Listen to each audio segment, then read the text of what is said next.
32. 2 years. So, I hope you are his friend.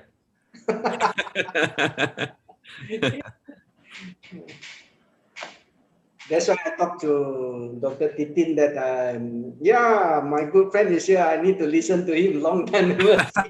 You already know. Yeah. So is everybody ready? Yeah, I think, okay. Now it's 16:01. Actually, we have 240 for register this program. Ooh. Ooh. 240. So it's not only student from UNES as usual. So from magister program also have in here and other university and exercise physiology society also in joining here. You have so many friends. Because of you and because of Professor Lim Ho. Yes, Dr. Lim. So, okay, we can 1 minute again. It's okay. And Professor Tandio Rahayu want to join with us, but have some meeting. No Maybe problem. in the middle of time, he will join. She will join. Sure, no problem. So, one record from her. Okay, Yes. so we beginning. Sure. Untuk peserta mohon bisa dibuka videonya. Assalamualaikum warahmatullahi wabarakatuh. Selamat siang dan semoga semua selalu sehat dan bahagia. So today we will have guest lecture and very expert in exercise physiology, Professor Chia Hua Kuo. He's from University of Taipei, and if you see in the Scopus index, he have a heart index is highest.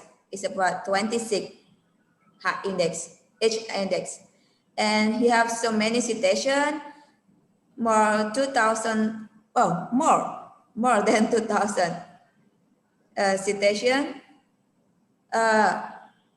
2,933 citation, and then he have 206 document and published in the Scopus, indexing by Scopus. And that's very interesting. He have laboratory, that very exciting lab.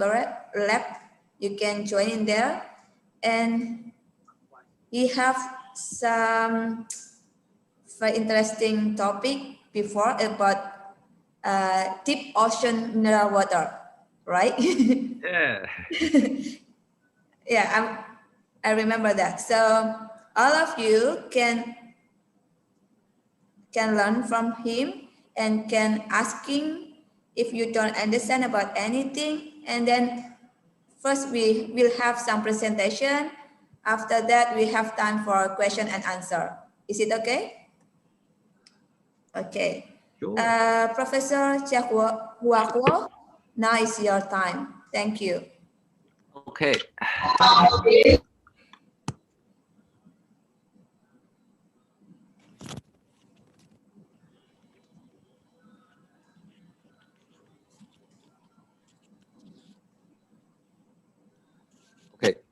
Can you hear me? Yes, yes. Okay, that's good. The first, I would like to thank for the invitation by Dr. Titin, and also I would like to send my best regard to Dr. Lim, my good friend, and also please deliver my regard to the Dean Dangdio. Okay, please.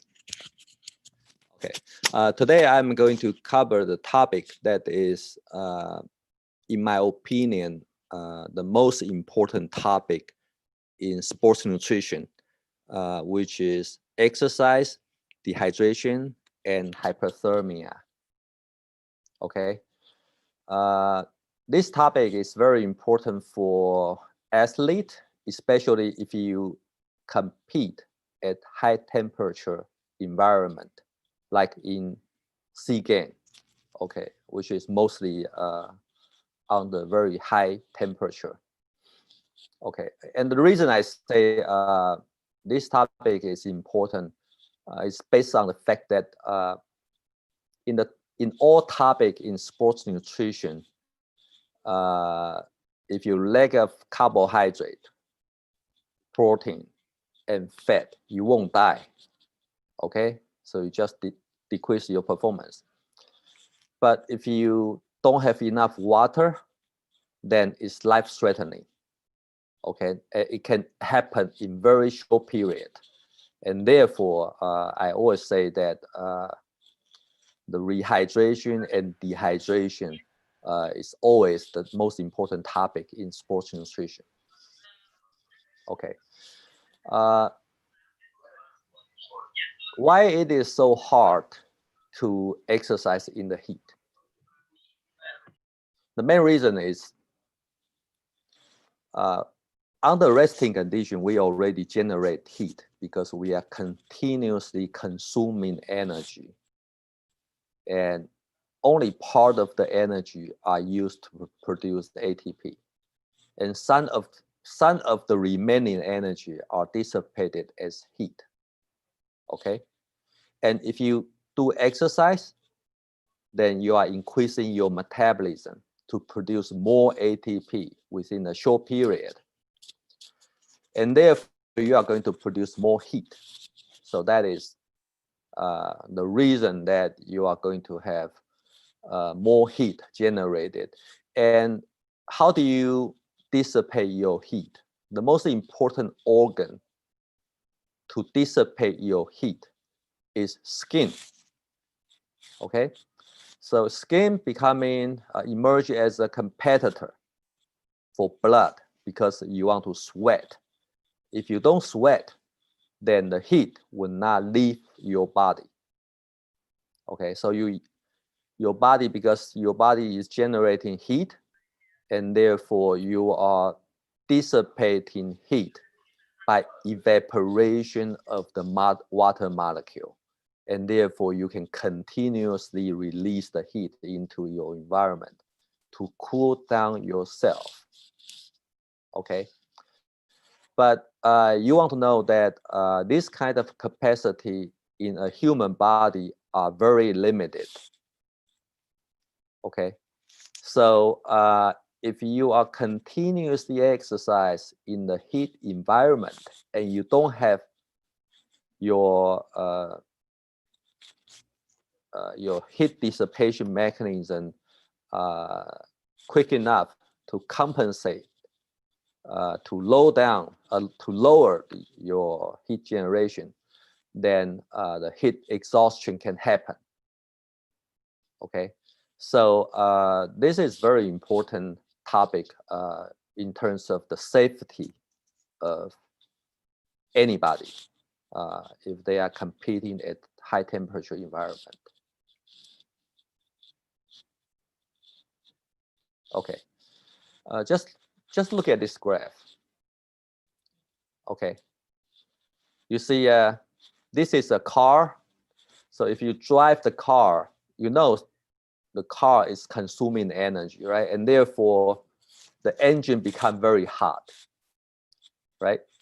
Because the car cannot use all energy to move the car, and some of the energy becoming heat. Okay, and if you put the egg on the engine, you see the structure change.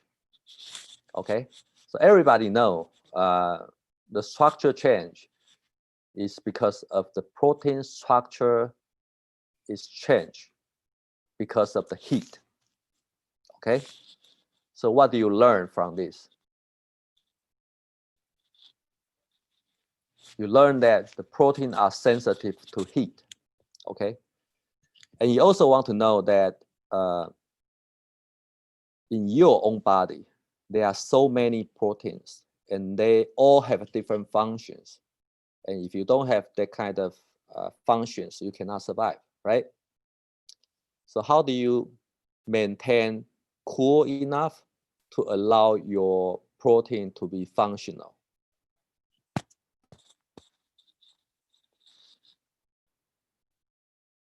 You need to have a heat dissipating mechanism. Okay, so let's look at how do we regulate our temperature during exercise. If you look at where is the heat comes from, you can see many places. Of course, the main source is the sun, right? So you have solar radiation, you have heat stress. Okay, everybody knows because you have been experienced the heat stress when you exercise under sunlight. Okay, and another source is the ground heat. Okay, because the ground absorbs the energy from sunlight. So if you jogging on the ground that is also very hot, then you have additional heat source. And you have air temperature, you have a high humidity sometimes, and you have metabolic heat production during exercise from your body. So you have a multiple source of heat, and therefore you need to have a very, very good heat dissipating mechanism. Okay, let's look at on the right side. How many mechanisms are involved with the heat loss? The first, respiratory evaporation, right? But compared to dog, I think dog is better than us, right? And we have sweat evaporation. In this part, we are better than dog. Okay, so because we have skin, okay, and the surface is very big, and therefore we can dissipate our heat by the skin, and that is going to demand a lot of sweat. Okay, may I ask, where is the sweat from?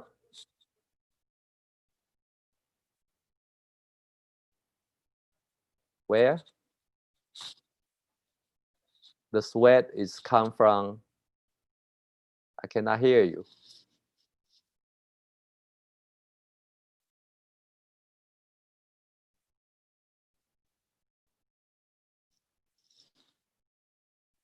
The sweat is come from plasma, right? In your blood, right? So that means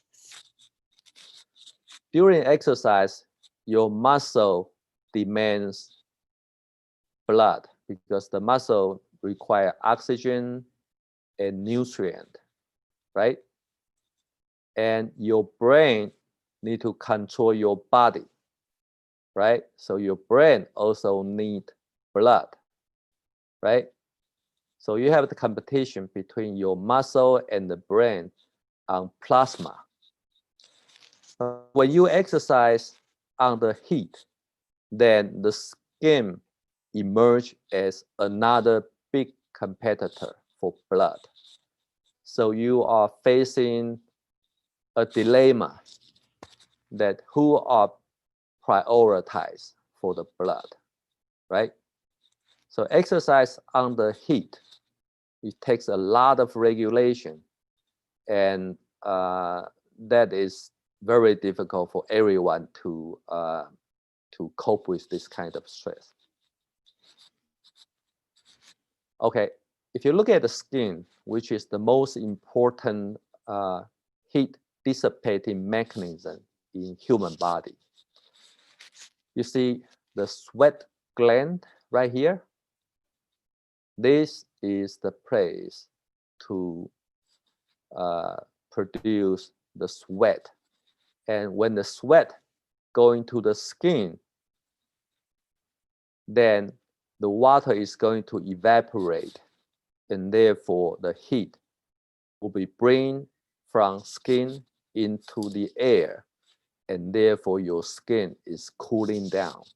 So that is the main mechanism to make yourself more comfortable to exercise. Okay, so when you talk about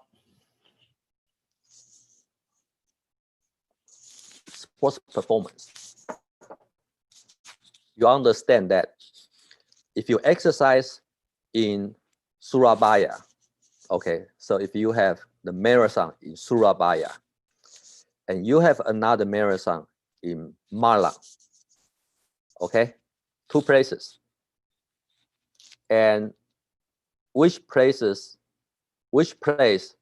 has cooler environmental temperature? Malang. Right? Yeah, Malang. Right. So if you have two marathons, and who is going to break the record if you do in Surabaya and in Malang? Which one is much easier to break the record? Surabaya. Surabaya is very hard. I think You it's go Malang, out. sir. Yes? It's Malang. Malang. Malang. Yeah, Malang is more comfortable Yes. for exercise, right? Yes. And therefore you are able to perform better compared with if you do the same race, the same distance in Surabaya, right? Yes. And the major cause of the fatigue during prolonged exercise are two. First, hyperthermia. Hyperthermia means you have elevated core temperature. The second, dehydration. Dehydration means loss of water in your body. Okay? So these are the main causes of physical fatigue during prolonged exercise. And you also understand that if you are dehydrated, then you are much easier to get hyperthermia, right? So these two are actually combined together when you do exercise. Okay. If you look at this graph, okay, this is my friend Jose Gonzalez. We studied together before, my classmate. And he has published one paper here that you can see that this is a aerobic fitness test. So if you are measuring maximal oxygen consumption, then you understand that you are going to have one guy and sitting on a cycloergometer and increasing exercise intensity over time until you cannot exercise, right? So this is the test. So you exercise on a bicycle, and then you start to increase your exercise intensity. And if you look at the whole body oxygen consumption, the VO2 is oxygen consumption, right?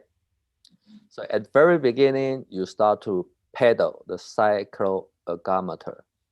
The VO2 start to increase, right?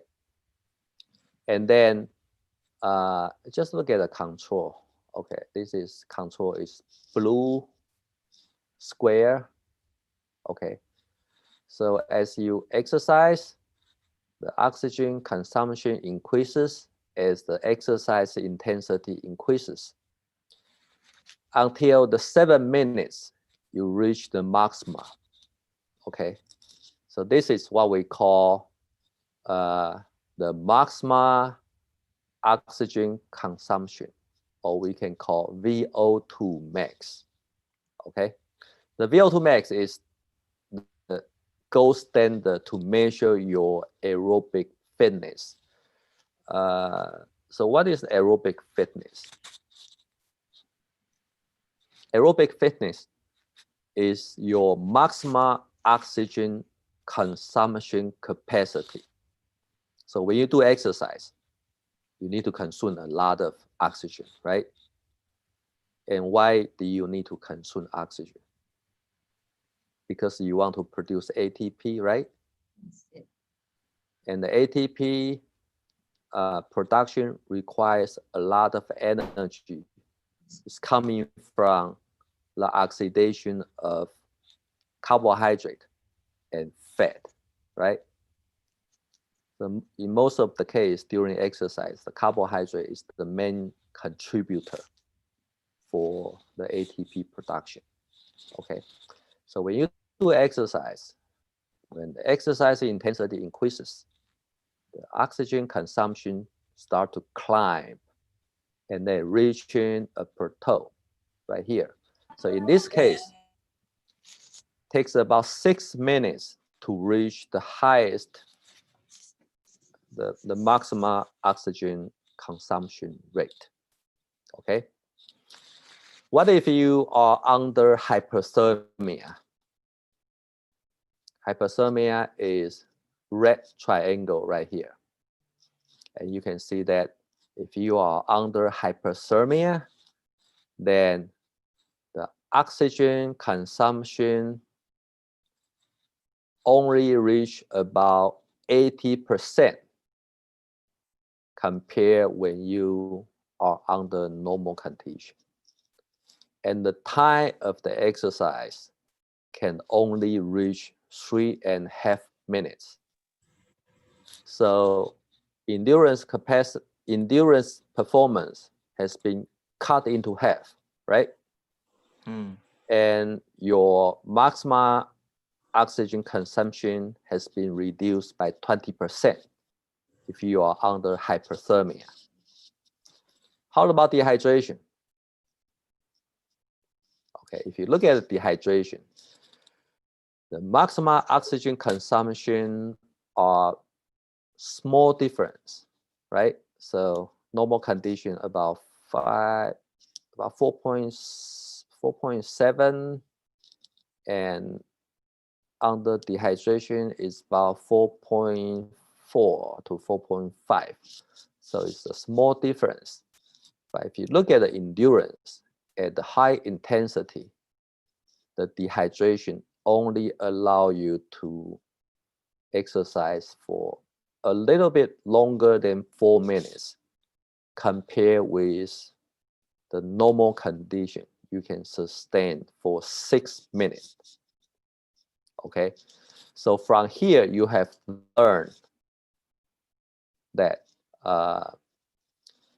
hyperthermia is going to reduce your aerobic fitness and endurance, and dehydration is going to reduce your endurance and not much on your aerobic fitness, right? So if you combine dehydration and hyperthermia, it's about the same, okay?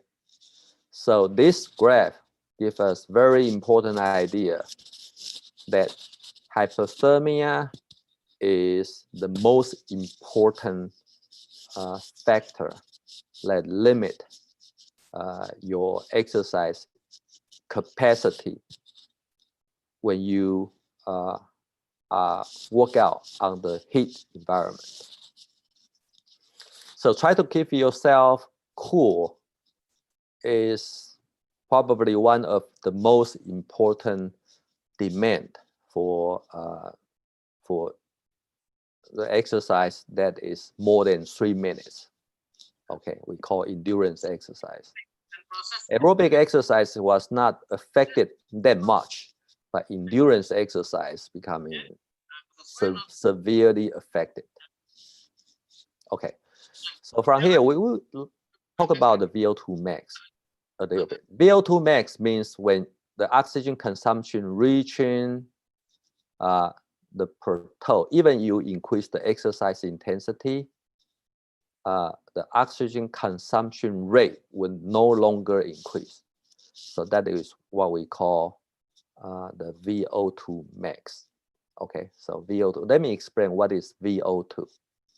Okay, the VO2 is a measure that indicate how fast of your body can consume oxygen.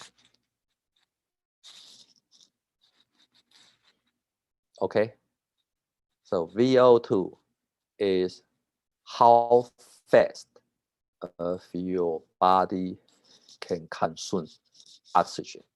So it's very similar to if you want to buy a car, right? If you want to buy a car, you talk about how many cc, how fast you can burn the gas, right? And that is involved with the performance of the car, right? It's very similar concept. Okay, and what determines the VO2 max in your body? What physiological component that is going to determine how fast you can consume? The answer is right here. Okay, the answer is right here. You have, this is VO2, right? How fast you can consume oxygen. Determined by two factors. One is Q. Q means the cardiac output. Another one is AVO2 difference. AVO2 difference is oxygen extraction rate. So that means how fast is your tissues can extract oxygen from blood. Okay, so you have two components. One is cardiac output. How fast is your heart can deliver oxygen out of the heart from lung, okay? And another one is when the blood is arrived, how fast is your tissues can extract oxygen. So you have two components that is going to decide your maximal oxygen consumption rate. Okay. Let me get into a little bit more about the cardiac output. The cardiac output is the product of stroke volume and heart rate. Okay, so you understand heart stroke volume, right? The stroke volume is the blood volume that ejected out of the heart for one stroke. So you stroke one time and how much blood is pumping out of the heart. That is what we call the stroke volume. Okay, and everybody know heart rate, right? So if you can increase the stroke volume and also increase the heart rate, then the cardiac output increases. So this is very easy to understand, right?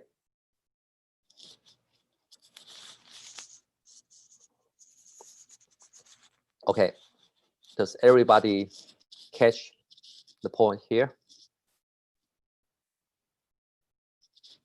Okay, this is VO2, right? And there are two things determine your VO2. One is whether or not your stroke volume can increase. Second, heart rate, right? So during exercise, the stroke volume and heart rate increase, and therefore the VO2 increases as exercise intensity increases, right? And you understand that there's a limit. So when you reach the limit, even you increase your exercise intensity, the VO2, the oxygen consumption, won't increase. And this is what we call the VO2 max. And this is oxidative capacity. and sometimes we call aerobic fitness. Okay, so if you don't have the problem, then we go further here. Okay, this is what we have the data that under dehydration condition.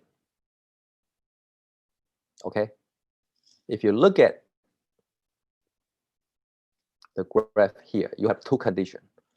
One is progressive dehydration, which is the normal condition when you do marathon. Okay, so when you start to run marathon, you start to dissipate the heat from your skin, and therefore you start to get dehydrated, right?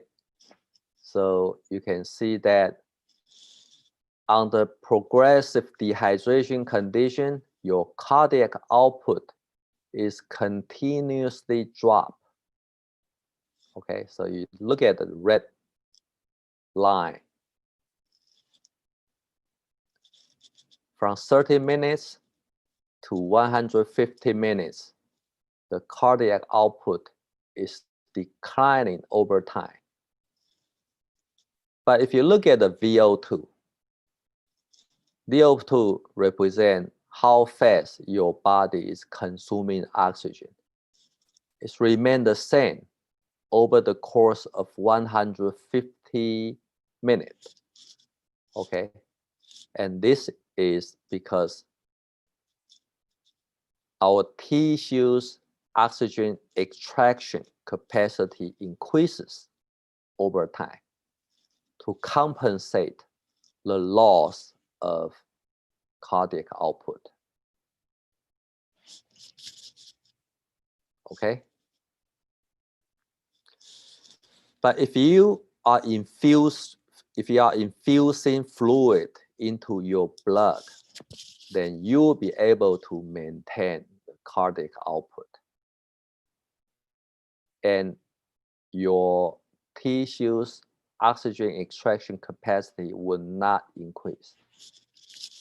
Okay, so when you have good dehydration, when you have rehydration condition, then your heart is becoming more comfortable, and your tissues won't be won't need to be compensated for this kind of dilemma. Okay, so you understand that this is under submaximal condition. The loss of cardiac output over time is compensated by increased tissues oxygen extraction.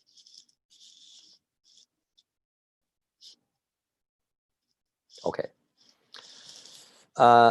So from here, you understand that when you have dehydration, your heart becoming stressful, right? The cardiac output decline. So that means, the heart rate is increasing as well. And that means your heart is under stress. Okay.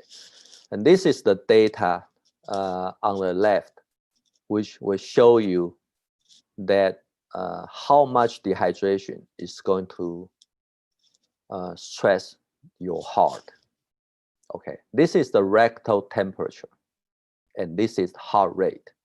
Okay, the rectal temperature is the indicator of hyperthermia.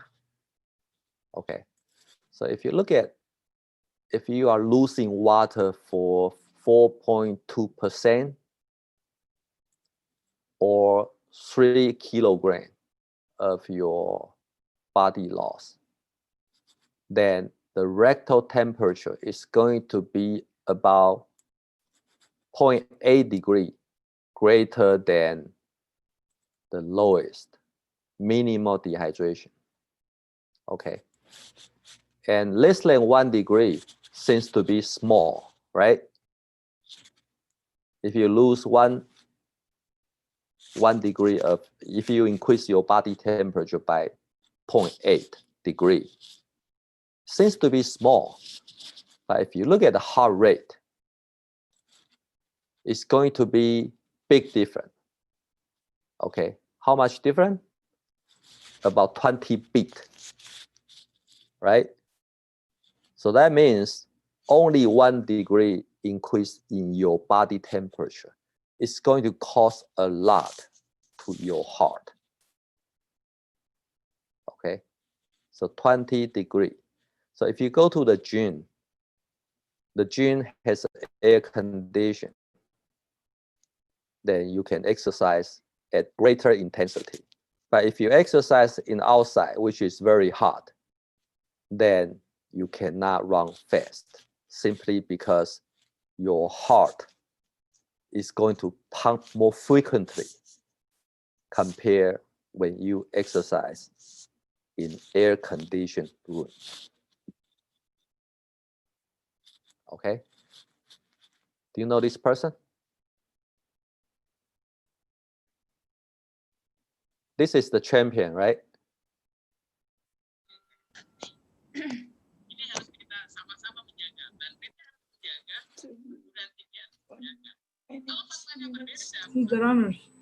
Okay, if you look at here. Okay. To be number 1, you need to suffer pain and stress, right? This is physical, right? But my own secret to success is training my mind, okay? This is the area of Dr. Lim, training the mind. So if you have more questions about this, Dr. Lim is available. Okay, but the reason I show this is because you want to understand that where is your mind located? We talk about mind, right? Where is your mind located? Right here, right? The brain. Brain is the location of your mind, and it's going to decide whether I'm going to recruit my muscle or not, right? The muscle listen to the brain, right? So the brain is the most important part, right? Okay, look at here. Under dehydration condition, you have a brain, you have a skin, and you have a muscle, and you have heart, right?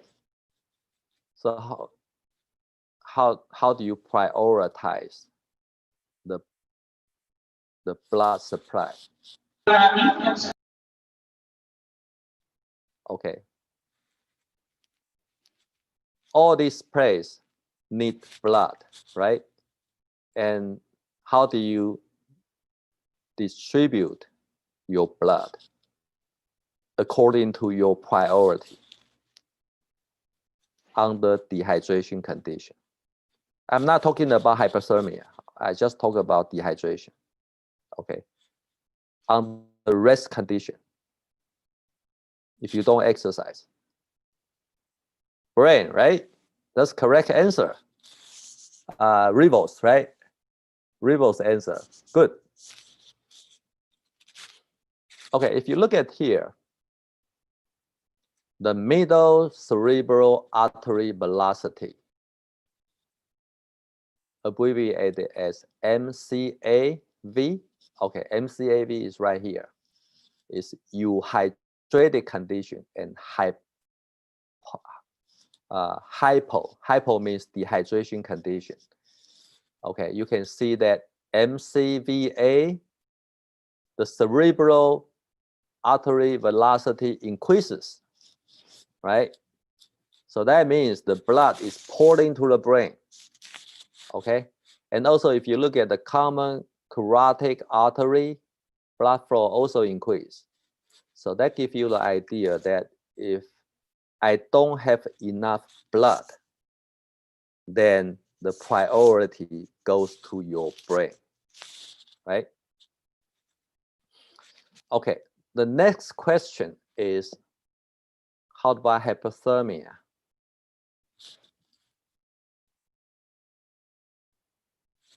Okay, hyperthermia.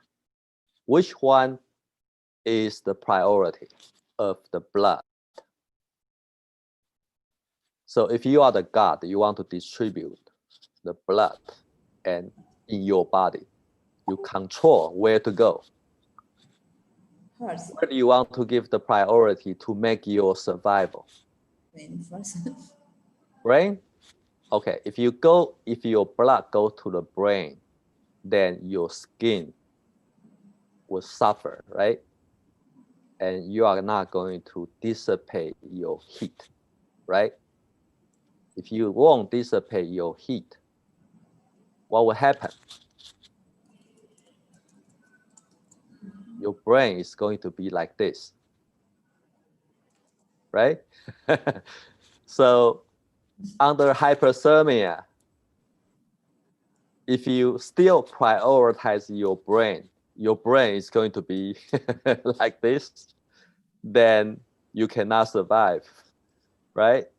So hyperthermia is different from dehydration, okay? See, dehydration, brain, right? So you are correct.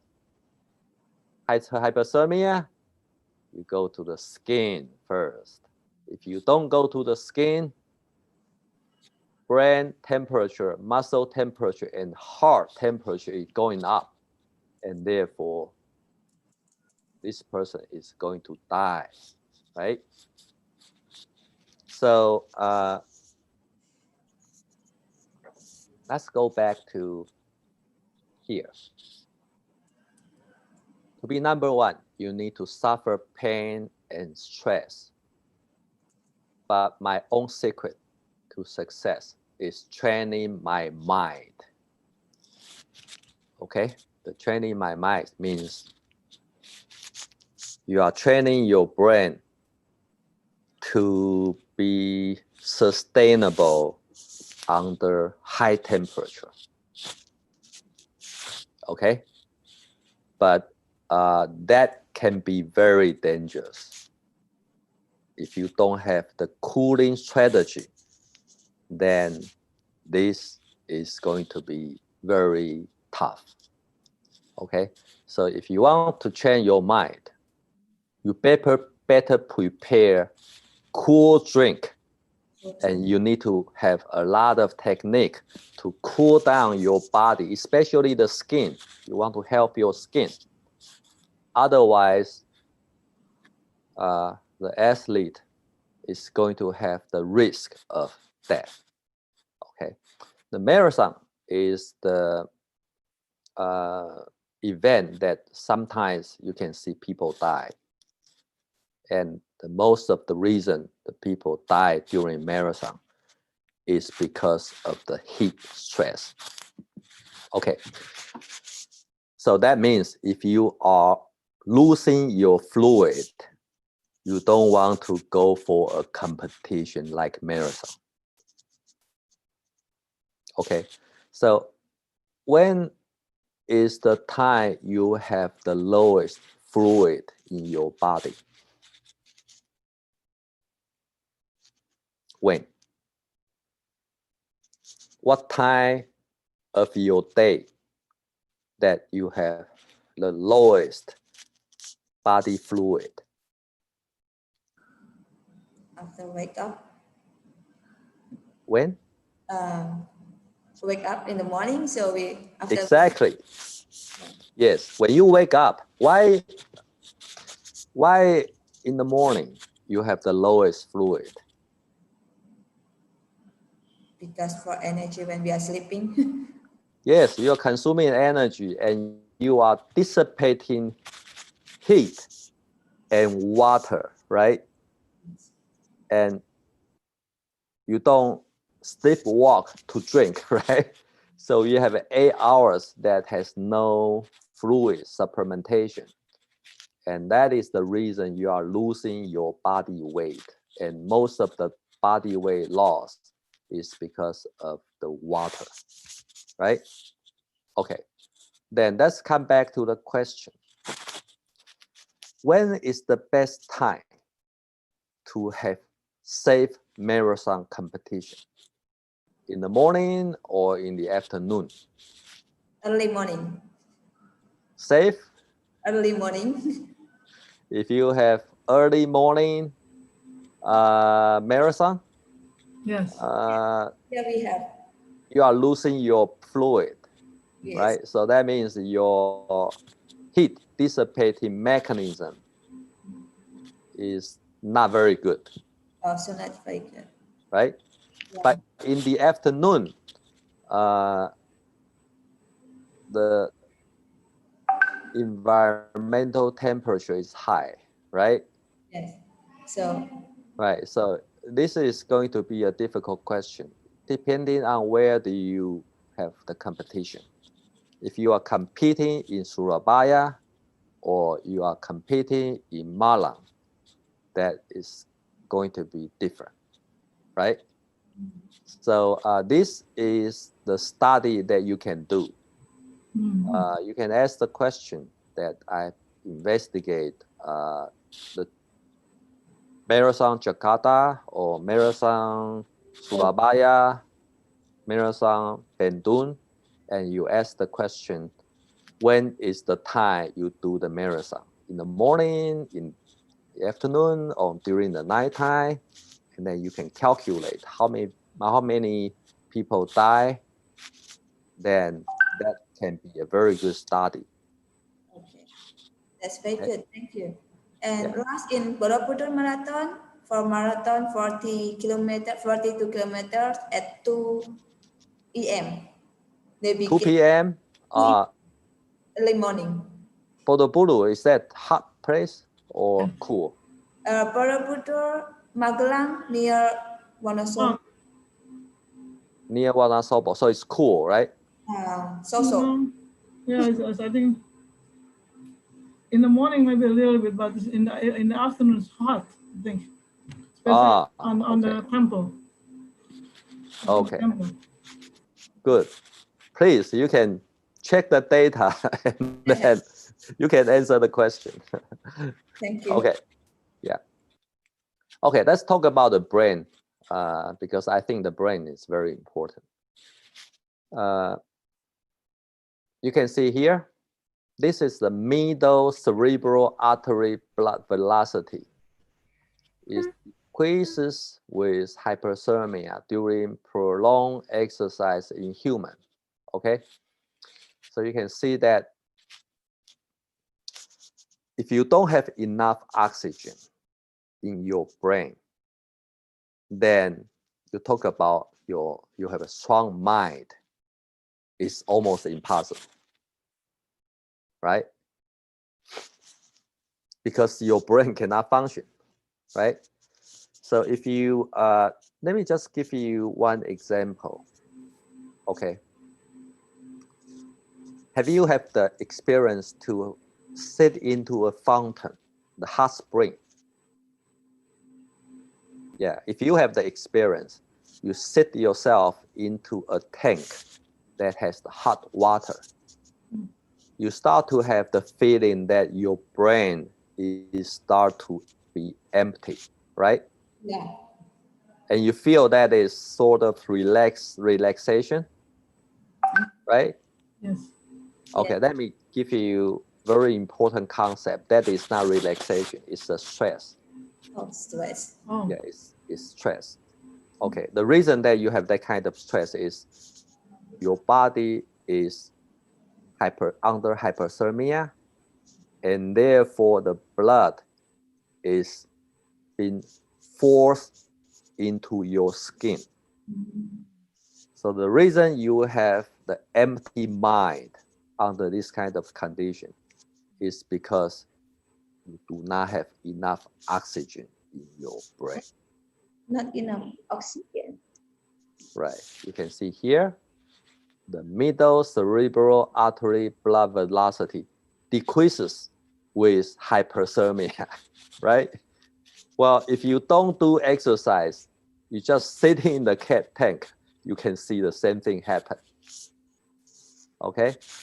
So you never want to consider that the hot spring is a relaxation condition. It's not. It's a stressful condition. Okay. How about And same? and if you do training, if you do exercise training, you never want to sit yourself in an environment that has high temperature. You know the reason?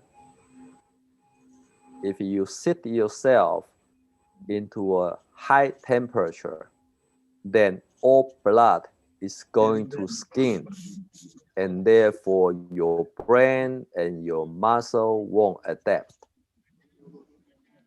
because the adaptation requires the resource of immune cell, stem cell. It's all from the blood.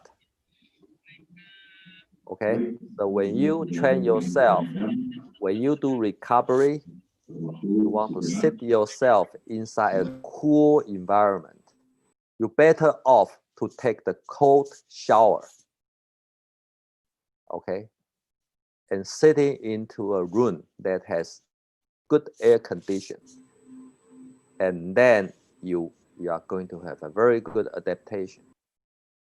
So never want to put yourself into a hot environment after your training. Okay. Yeah. I have a question. In Indonesian athlete, weight training, weightlifting, so after the training, sometimes they're just going to sauna. That's very bad. It's You very never want to do it. yeah, That because is very bad. nearby the gym, the training, and then he have a sauna, so they after that they just take shower, then go there. Right. That is So going to be not very good. oh, I see. So have recommendation from you. So what is the best time for to go to sauna or to go the hot spring? If you are athlete, Yes, I will never recommend sauna. athlete, no recommend. No recommendation for athlete. You want to put yourself into a tank that has ice. Yes. And it has been demonstrated, if you Right. put How long? yourself into a big tank that has Yes. ice, Ice, yes. then you can adapt better. And it has been frequently used in football. Yes, yes. Okay, if you just Google, then you can find that the ice tank and soccer, then you can see a lot of these kind of things. See. Okay, so let's look at more detail. If you are doing incremental cycling, what happened to your brain? Okay, the incremental cycling means the exercise intensity is gradually increasing from 0% to 100%. Okay, 0%, 100%. So incremental exercise is the exercise that has the resistance gradually increase. Okay. Okay, if you look at from here, if you look at the CCA, CCA means common carotid artery blood flow to your brain. Okay, you can see that under you hydrated condition, so you have enough fluid. Okay, you can see the CCA increase when exercise intensity reach 20% of your maxima, right? You start to increase. Okay, so if you want to exercise to supply the blood to your brain, then the exercise intensity needs to be over 20% of your maximum intensity. Then your brain start to get a lot of blood, right? Okay. How about middle cerebral artery mean blood flow velocity? The middle cerebral artery mean blood velocity, the blue one. You can see that. Increase, then decrease. Right? Why is that? Why this is the case? And these are the carotid artery is supplying to your brain, right? And this is also supplying your blood into the brain, right? And what is the main difference? Okay, let me give you the idea. Carotid artery is supply the blood to the whole skull, including the skin of your face. Okay? But the middle cerebral artery is supplying only to the brain organ. Right? So from here, you understand that if you exercise intensity is more than 80%, you becoming very hot, right? When you becoming very hot, the brain is not keeping the blood. The blood is going to the face for evaporation, right? So that gives you the idea that although you see the CCA, common carotid artery blood flow is continuously increasing over time, but the distribution of the blood to the brain and your face is going to change, right? So you can see a shift of the priority of blood from brain to your face.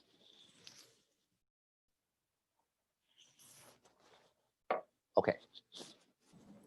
If you look at the exhaustion, this is the time of your exhaustion under dehydration.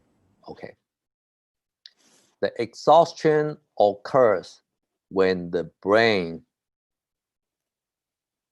your brain blood supply reduced by about 15%. Okay. So when the brain receives 15% less blood, then you can no longer exercise. Okay, and that is, if you are sustain your exercise, you start to feel pain. Okay, so that is the reason you cannot sustain your exercise. Okay, how about the brain? Sorry. How about the AVO2 difference? You can see that when exercise intensity increase, the oxygen extraction continuously increase to 100% under euhydrated condition. Okay, this is very similar under euhydration and dehydration. Okay, so you can see that euhydration and dehydration are very similar, but euhydration allows to give relatively larger response in the brain supply. So from here, you can also learn that if you really want to protect your brain, then the drink is very important, right? So keep in mind, your mind decide whether or not you can go further. If you are under dehydration condition, it cannot increase much. But under euhydration condition, you can go further, right? So when you do exercise, you always carry a bottle. Okay, the bottled water are very important for endurance athlete. Okay, let me just give you a concluding remark.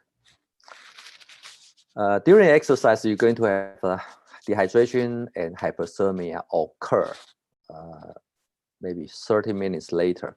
Okay, hyperthermia with elevation in core temperature about 1.5 degree would reduce cerebral blood flow by 15%. Okay, so hyperthermia is dangerous for the brain. Dehydration without concomitant hyperthermia elevates brain blood perfusion. So it's completely opposite. Okay. And reduction in cerebral blood flow is attenuated when fluid intake match their body loss through sweating. Okay. Okay, let's go back to a question. So now you know the cooling are very important, right? Cooling are important, and you have two choices. One is to have menthol mouth rinse. You know menthol, right? Another choice is ice slurry. If you go to convenience store, you can buy ice slurry, right? You go on the street, you can buy this. Okay. Do both during later stage of exercise? Well, at the beginning of exercise, you don't feel stressful, but at the end, you start to feel stressful. Okay. So when you finish 80% and you start to provide ice slurry or menthol mouth rinse, is that useful to stimulate your performance?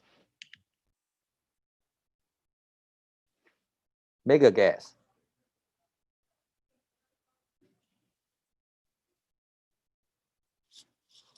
Okay, let's look at the answer right here. This is the performance. This is exercise time to exhaustion at 80% VO2 max. Okay, this is control, and this is menthol, and this is ice. Okay, you can see that. Control, menthol.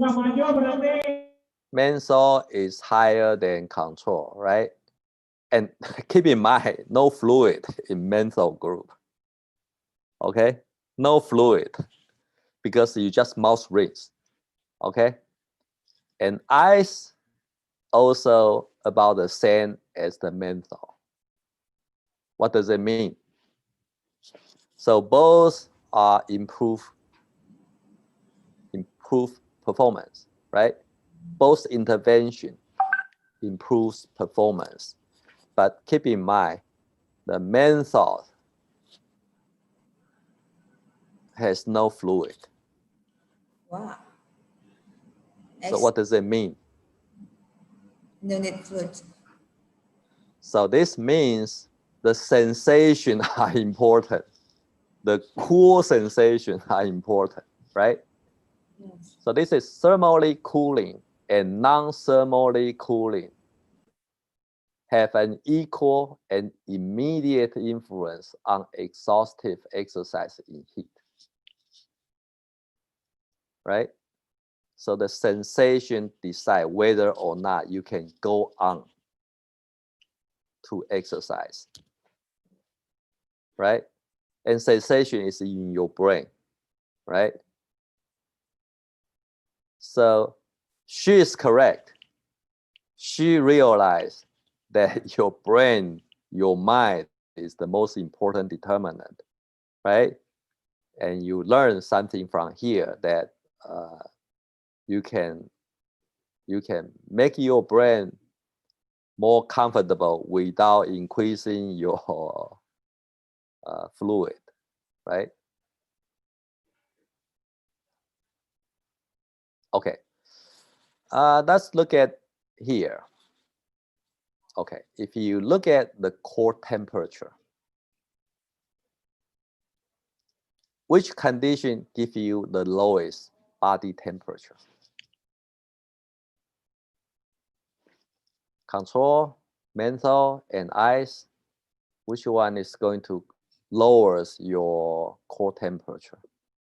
The answer is right here. All these three has no difference on core temperature. So menthol and ice slurry does not really change your core temperature. Okay, no change, no difference. The skin temperature, no difference. right? No difference. So this is control right here, menthol right here, ice from here. This is the skin temperature. It doesn't really, ice slurry doesn't really reduce your skin temperature. And you can perform well on this condition, right? Menthol ice, you can sustain for longer period. So that means the mind is sensation. How do you feel is the most important determinant on your endurance. Okay? So the conclusion is the thermal sensation is inhibitory to endurance performance. Okay, so you feel hot, that is inhibitory. Okay, whether or not you feel hot, that is the most important factors. Okay, let's go back to the question on the real competition event. Okay, if you look at here, this is the percent dehydration and how this dehydration affect your maximal performance. Okay, if you look at the maximal performance, if you have a 5% dehydration, the performance is about 70% of your ideal condition. Okay, so even 1% dehydration is going to lower about 5% of your performance. So if you are under this condition, you cannot compete, right? Can you compete if you have 5% drop in performance? It's almost impossible. You don't need to compete. Just go home, right? 5% is big difference, right? Okay, so what is the best temperature for your competition? You want to choose Malang, Bodo-Bodo, or Bandung? Okay, these are the 4 different conditions. 4-degree temperature, 11 degree, 21, and 31, right? And this is the performance, time to exhaustion, how long you can sustain. Okay, so this data give you the idea that what temperature is best for endurance running. Please let me know when, what condition.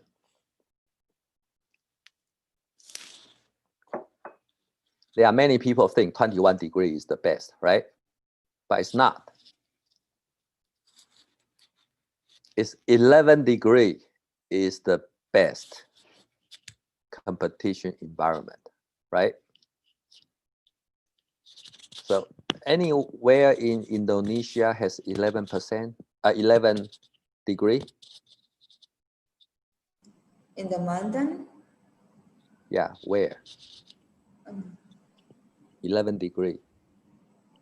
Buenos Dieng? Dieng. In the Ah. morning. Is that right? Dieng. Malang. Batu Malang? Malang? Batu Malang maybe? How about Bromo? Bromo, yeah. Maybe. Yes. So you may have a competition over there and then you may break the record. What is the altitude of Bromo? 3,000 more. 3,000? More. Oh, then you cannot compete there because it's going to be hypoxic. No, 2,329. 2,329, maybe good. How about Dieng? Dieng, wait a minute. I will ask Google.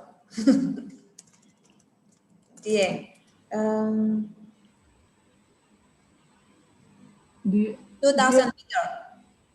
2,000? Yeah, 2,000. So that may be a good place for 2,000, I think maybe like around 20 feet, 20,000 feet. 30,000 feet. Yeah, 30,000 feet, yeah, okay. So how can you convert it into meter? 2,000 meter. 2,000 meter. Okay.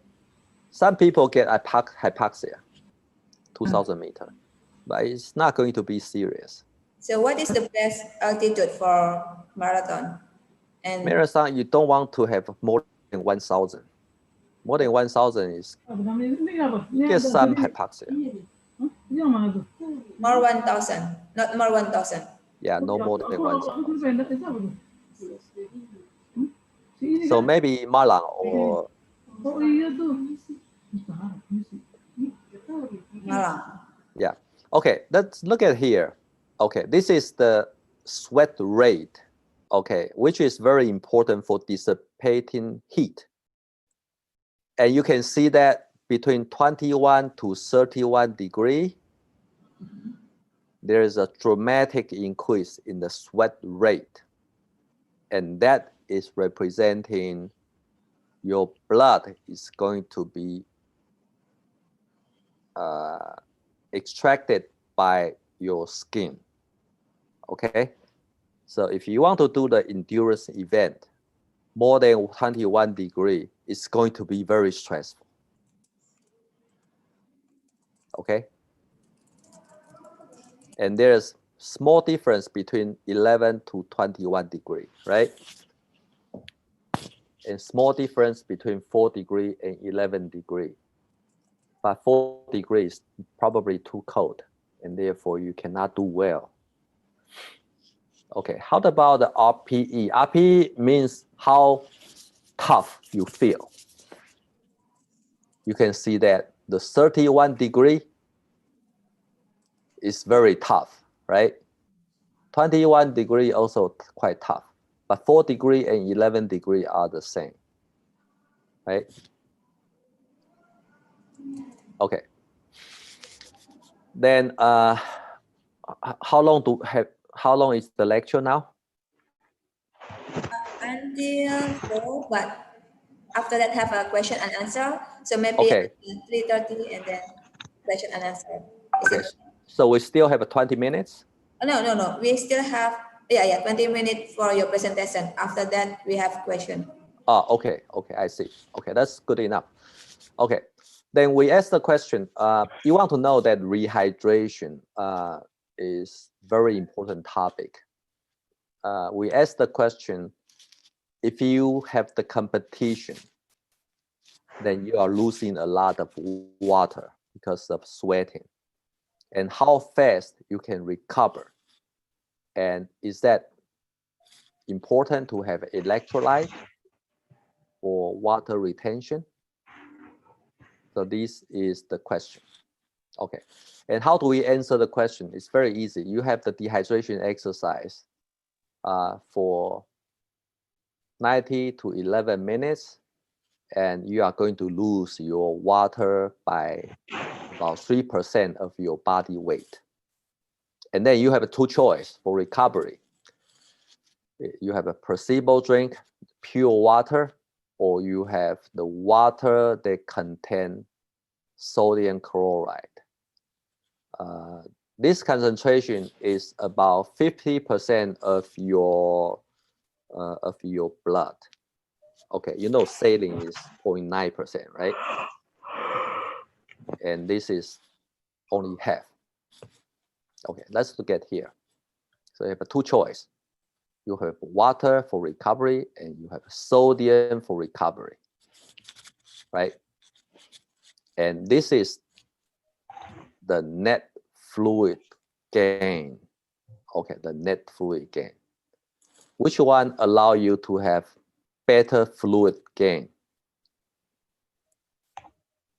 Yellow or white over time? This is 3 hours. Okay. 1, 2, 3, 3 hours post exercise. The yellow one, right? The yellow is the drink that contains sodium chloride. Okay. So if you recover in water, then the fluid gain is less.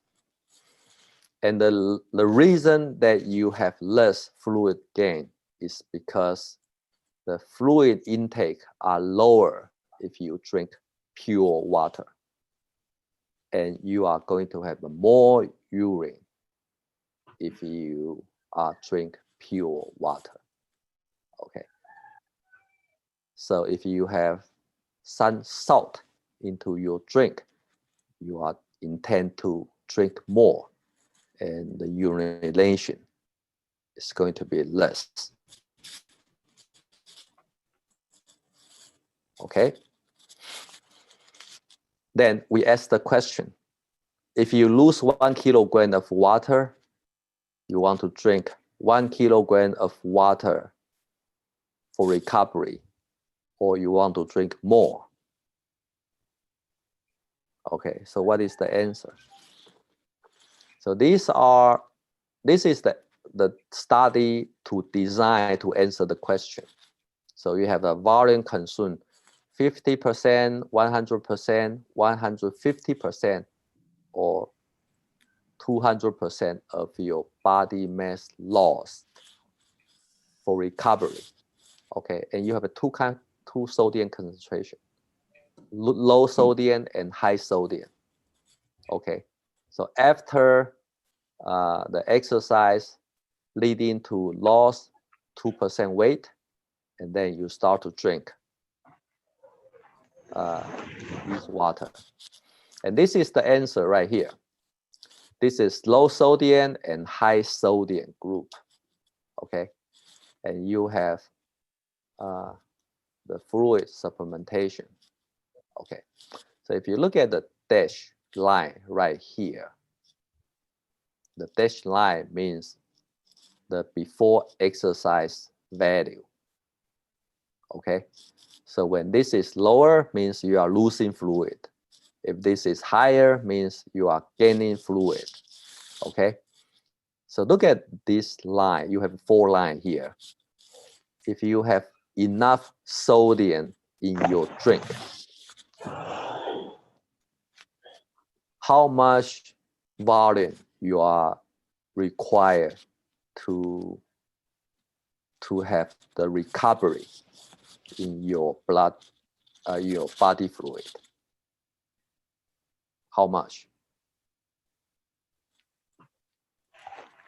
If you are losing 1 kilogram, you want to drink 1 kilogram, or you want to drink 2 kilograms of water, or 1.5 kilograms of water? 1 liter. Okay, 1 liter means 20%, 100%, right? So if you dehydration 1 kilogram and you drink 100%, 1 kilogram. Not enough. For 6 hours, it's never coming back to the pre-exercise level, right? Not enough. Not enough, right? So how much minimum? 150%. Yeah, more than 150%, right? Well, you don't need to drink 200%, because if you drink 200%, then you go to the toilet all the time, right? Yeah. So you don't need to do that. So just 150% is probably the best. Okay. Okay, this is the concluding remark. The dehydration decreases endurance performance. Okay, and the sodium salt help to preserve the body water. More than 150% of fluid intake is recommended for rehydration after prolonged exercise to get fast recovery. And how long do you need to recover? How long? 6 hours. Yes, from here you can see about 6 hours that you can recover. 4 to 6 hours, maybe. Okay. Okay, we only talk about sodium because it's easy to measure one component at one time, right? But you understand in water, in your body, how many types of electrolyte are needed? Natrium, calcium. Yes, potassium, right? Potassium is inside your cell, you have a more potassium. And outside the cell, you have a more sodium, right? How about other electrolyte? You have so many types. Okay, let's look at this. This is the water attracting capacity of mineral and trace element. Okay, look at here. The salt, KCl, NaCl, magnesium, and ocean salt. Which one are better for attracting water? Ocean salt, right? The sea salt, right? So this is the study that has not been looked at before. If you compare the sodium chloride compare with the sea salt, which one give you quicker dehydration? The question has not yet been answered. So Titin, you can do this study. Okay, with under your supervision. No problem. Okay. This is the deep ocean mineral water we already done. Okay, you have a placebo, you have deep ocean mineral. After exercise and recover, right? So you always have the deep ocean, and you can see that the deep ocean mineral allow to give you quicker return in your body weight. Okay. And if you look at the deep ocean water, you can see the ingredients are different. The deep ocean water has more sodium, more potassium, more calcium, more magnesium, and you also have lithium, rubidium, boron, especially the boron, there's a lot. Okay, so we have no, we cannot answer the question which ingredients are important, but it appears that the human body need all these. Okay, so we have no answer right now. And we have seen that if you take the deep ocean water, then you will accelerate recovery from fatigue caused by dehydrating exercise. So we have published a paper in JISSN 2013. Okay. And we also found that about the cerebral blood perfusion during exercise. If you have the DOM, you can recover. You can have greater cerebral hemoglobin during exercise if you have the DOM.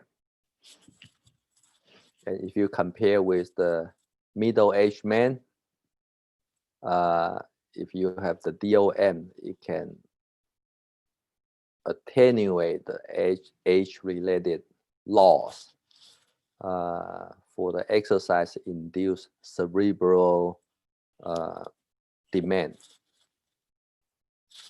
Okay, so this is going to be the last slide that will conclude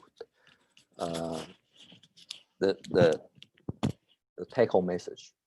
Okay, so why rehydration is important?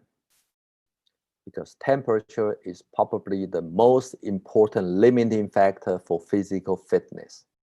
So you want to recover your fluid, the water, as fast as possible, so your fitness can be maintained. Okay. Heat produced during exercise, and that is the reason you want to keep the water in your body. And the reason is because the protein are sensitive to heat. So you never want to have the heat stress in your body. Otherwise, the protein is going to be destroyed by the heat. The mineral and trace elements are needed to keep your body water inside the human body. Not only sodium. You want to consider all minerals. Okay. The heat causes competition among tissues in human body, and the skin needs blood for heat dissipation.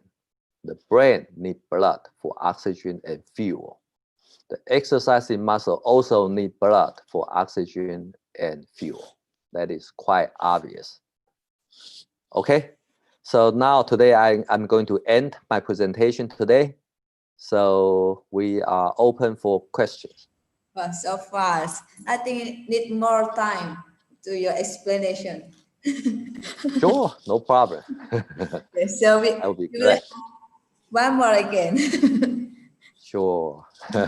It's very interesting topic, Professor Chahua Kuo, and it was very happy because he understand, very easy to understand when you explain to us, and thank you very much. And Good. here we have so many person and so many guys. Have Professor Lim from Malaysia, have Milian Aman from Filipina, and then have Yes. Dr. Hartian from Undip. Ah, okay. Say hi to all of you. Yeah. So in here have so many questions in the chat box, and maybe first one asking about the dehydration. So how to measure dehydration? Can we measure with the heart rate? Okay, that's very good question. The best way to measure how much dehydration is body weight. Body weight. Okay. The reason is because the human body is made by 70%. 70% of your body mass are made by water. Okay, so you can consider human body as a liquid. Okay, it's not a solid. We don't have the solid human body. We are liquid. Okay, and any short-term change in your body weight are contributed by whether or not you have increased your water or decreased your water.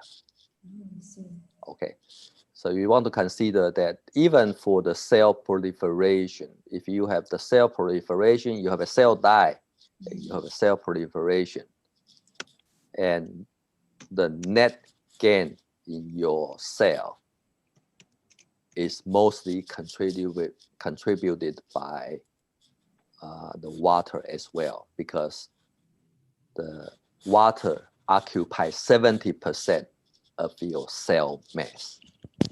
Okay, that's very good. And how about if in here in Indonesia, no, very famous cycling, also running. So how to have signal so they got dehydration or they need to take a rest because he have some hyperthermia, maybe something, and because last time in Semarang have suddenly dead when they have some cycling and suddenly dead in the middle of that. So this is very hot issues now, cycling. So how long is the cycling event? yeah. How long is the event? How long? How long? I mean, how long he cycling? Yeah, what is the total time for cycling event? Actually, this is from the news. So from the news, the day before, he just cycling to the other city and then recover for 6 hours for sleeping, and then in the morning, just cycling again. How long is the cycling event? Most of the cycling event are endurance event, right? Yes, yes. And therefore, for endurance event,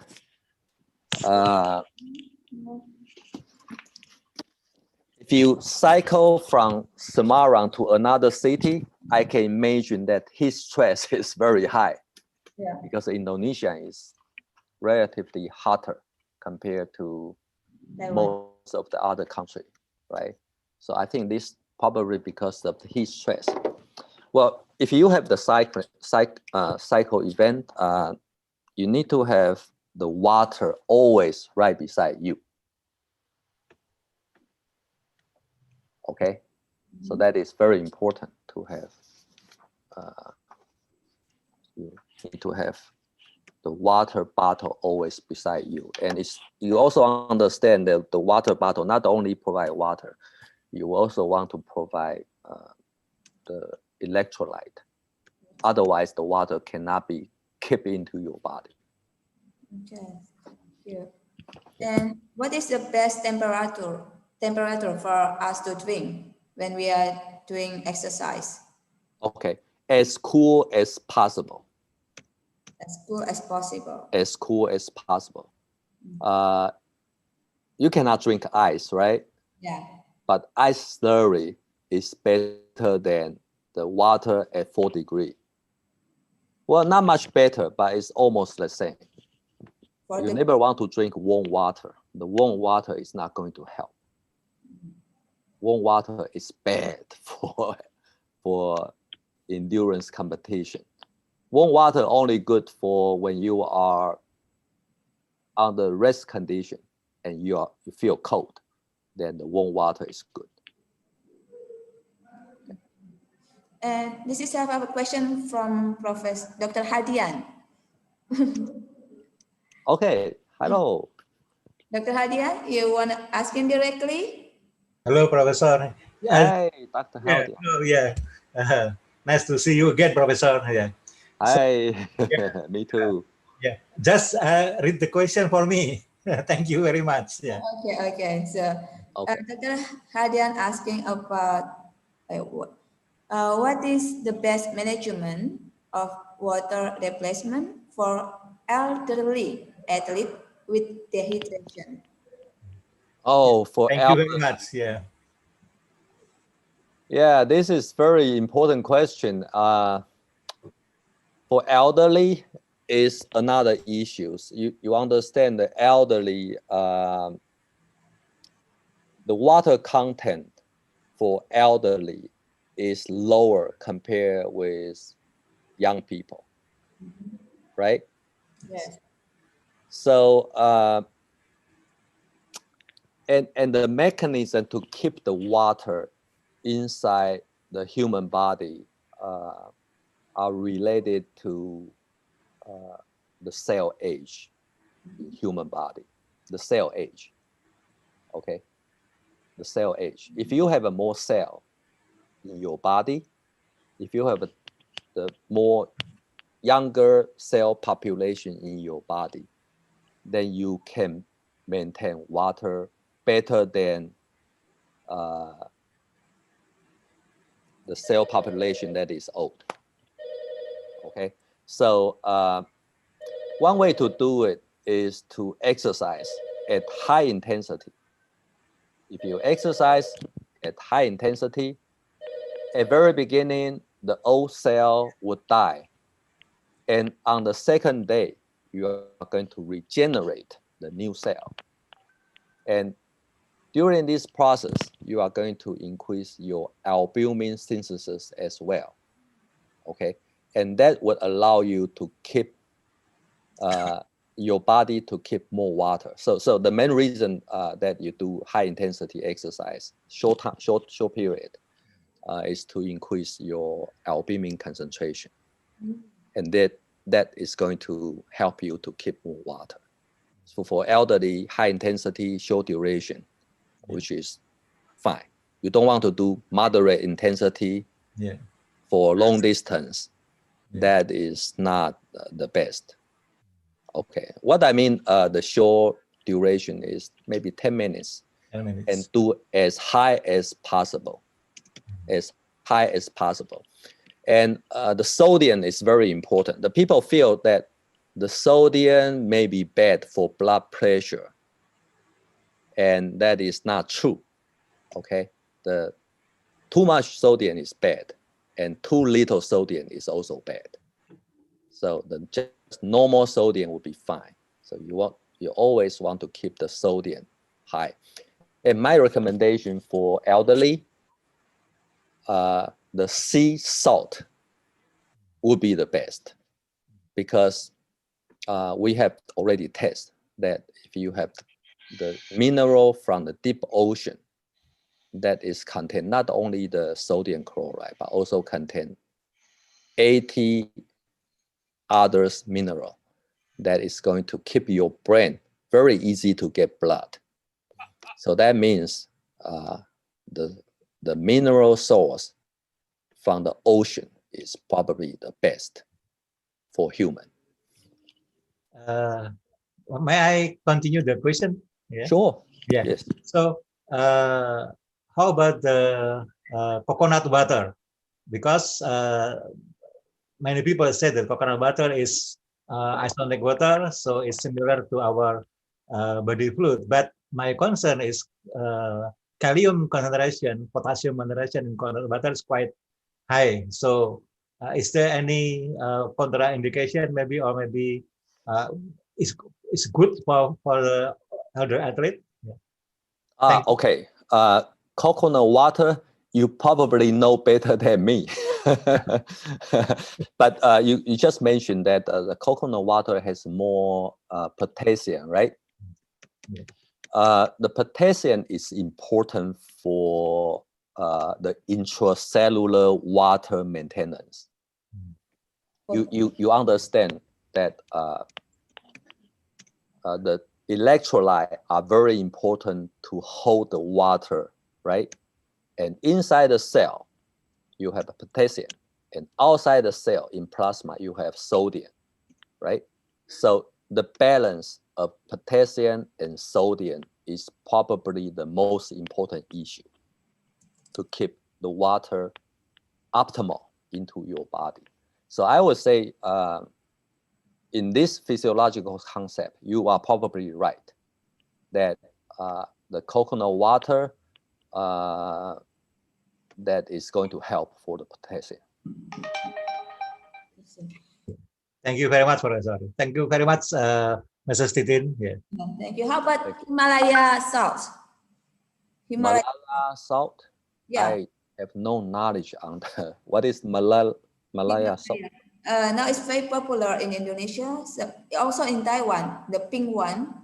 Ah, the pink one, Himalaya salt. Yeah. Himalaya. A little bit pink. Yes, yes. I'm not sure about this. Maybe you can try and see whether this is better for rehydration. Maybe we'll have some Research. Yes, yes, definitely. Yeah. And compare to deep ocean water. Sure. It's a good idea. Yeah. And there is have so many questions. Wait a minute. So from Reforce, you want asking directly?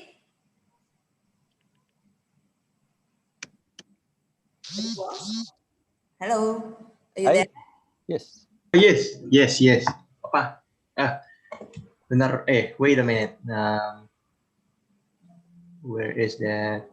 So, Professor Kuo, nowadays there's wait. No. It's nowadays there's some people that using sauna suit when doing exercise like jogging or maybe exercising other exercise. Maybe they think using sauna suit is for burning more fat because more sweat being produced when they're wearing sauna suit. So, Professor Kuo, what do you think about this sauna suit? Is it decreasing the performance and the effectivity of the exercise? Or is it true that using sauna suit burn more fat because more sweat is being produced? Thank you. What is sauna soup? It's like a Jacket. raincoat. Yeah, It's look like a raincoat, kind of like a raincoat. It's produce more heat when you wearing it when you exercising. Oh, okay. So you mean you are blocking you're blocking the sweating, right? Yes. I see. Well, that is dehydration. dehydration technique.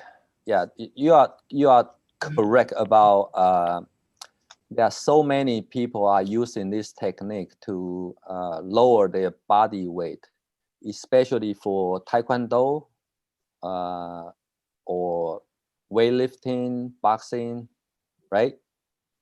And that can be very effective to lower the body weight. But I don't really convinced by that is going to burn your fat, because well,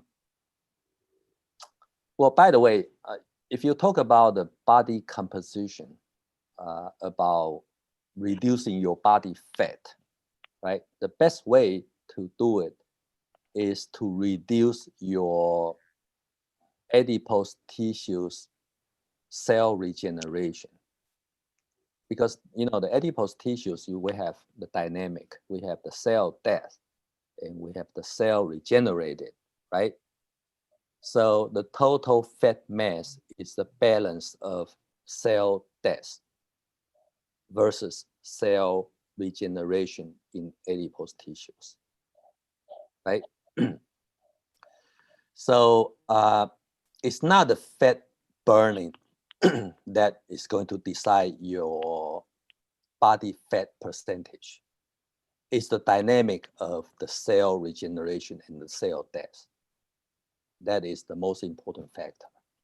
And that is mostly dictated by insulin. Insulin, yes.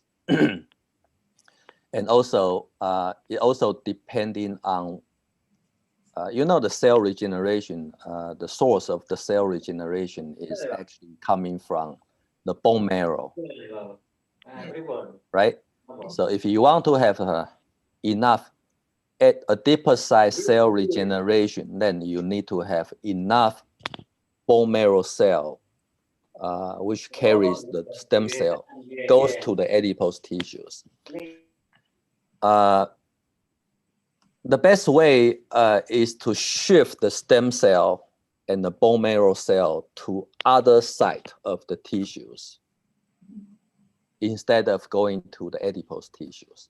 And that is probably the most effective way to prevent the fat gain compared with the fat burning. I don't think the fat burning is going to be the good strategy to do that. But go back to your question.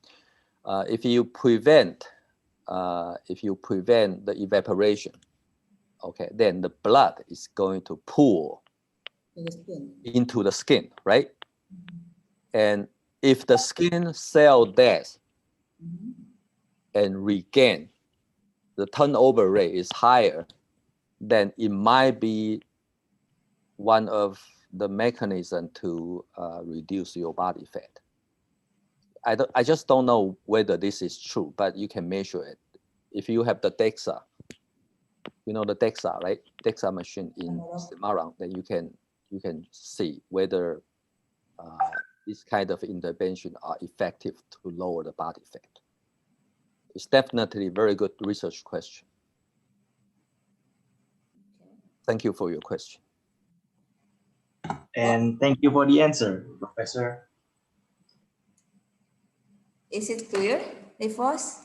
So it's very clear, right? And now It's so clear. Wait a minute. From Ailsa, you there? I think it's same with Rivos asking about the jacket, running with jacket in the hot weather. So it's not good, right? That you say last before. It's same with the asking the asking, and then Kautsar, Tariq, you there? Yes, ma'am. Okay, you can ask him directly. I want to ask about what is your thought? What is your thought about weight cutting in sports? And yeah, that's it. Maksudnya apa? Weight cutting What is weight cutting, like you reduce your weight in an extremely fast time, like in combat sport. You reduce your water, your fat in like extreme time, like 1 day it can be reduced like 10 kilos. Yes, just like that, sir. Thank you. he means, so in other sport like taekwondo or karate sometimes, or boxing, so have a class for weight class. So sometimes you want to join the class. So when join the class, they need to reduce the weight. And when how the way to reduce the weight is very fast. So just 1 day, 2 kilograms like that, Kausar. So what do you think about that? Yes. Oh, okay. You know that if you reduce your body weight by dehydration, that can be very dangerous. Okay. Yes. Because if you reduce your body weight by dehydration up to more than 4% of your body weight, then if you go for competition, sometimes people will die. You know? Yes. So in 8% is, I believe, the maximum dehydration you can have. And if you go to the 8% dehydration, the risk of the mortality increased dramatically. So you never want to try the dehydration up to more than 4% for especially for the competition, like more than 3 minutes. It can be very, very bad.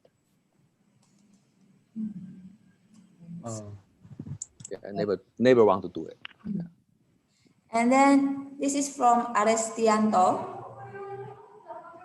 Aris is the one of alumni of sports science, now being a lecturer in other university. Aris? Hello. Hi.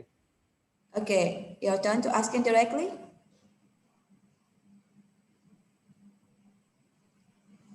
Aris? Okay, I will help him. So he asking about the brain. How much is the brain contributing to hyperthermia? The brain contribution to Hyperthermia? hyperthermia? No. What do you? I don't quite understand the question. Please. Okay, me too. Aris, maybe you can explain directly. Aristianto, you there?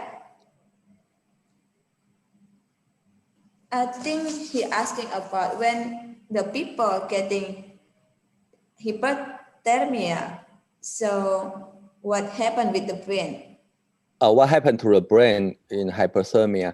Hyperthermia will reduce the blood supply to brain because the skin is going to demand the blood.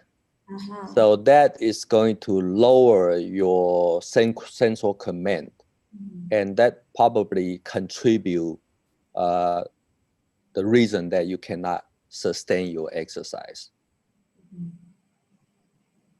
Okay, am I answer the question? Yes, and what is the temperature? The minimum temperature the athlete getting hyperthermia? 40? Okay. It really depending on the environment. But I would say if you increase your environmental temperature by 6 degrees, let's assume your relative humidity is 50%. Okay, so 6 degree increases in your environment. It's going to increase your core temperature by about 1 degree. 1 degree. Yeah, about 1 degree. So 6 degree in your environmental temperature can be very dangerous. Oh, so if in the environment is 37 degree, 37 degree, you cannot exercise because 37 degree is the temperature that your body maintains, right? Yes. Right. So if you just give a little bit of heat, then your body is going to be overwhelmed. So 37 degree as a environment for exercise is tough. You almost cannot do it. 32 cannot also. 32, depending on the intensity. If the intensity is low, then you can do it. Yeah, marathon just 10 kilogram. Marathon 10 kilo Marathon, for 10 you're kilometers. going to lose a lot of water on that. It can be very dangerous. Yeah, because I saw in here, in like a Puerto marathon, in the temperature is like that. Right. And then have more from Ariati more. Actually, so many questions. You have so many fans in here. Ariati, you there? And he asking about how long the transition after they practice to be in the ice tank. Ice tank that you. Oh, ice tank. Okay. And how long the body stay in the tank? Oh, I don't know. I don't actually know because I haven't got the chance to look at the literature. But I know there are many studies on that. Yeah. And some shows promising result and some shows no difference. But it tends to be there are some results, some benefit. It has been shown. And then he asking again about does the ice cool towel help the brain function? So usually after marathon, they use the ice towel and give to the head, cover the head. It is helpful to them? Oh yeah, definitely. That is reducing your thermal sensation. Ice towel can be a very good topic to study. In fact, there are some people, they are designing the machine. The collar you can put on your neck because neck is the site that is going to release a lot of heat. So there are some people are doing designing the device for that. But definitely ice towel can be helpful. Dr. Titin, can I ask? Yes, please. Oh, please. Professor, I got. Not see you. Hey, Dr. Lin. Sorry to disturb in the halfway through. Number one question is like interesting, like Professor Scott talking about hyperthermia. Yes.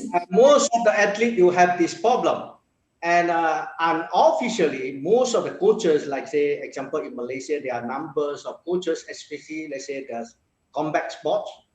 Rugby players and those aggressive sport that we say last for about more than half an hour, they encourage the athlete to take paracetamol.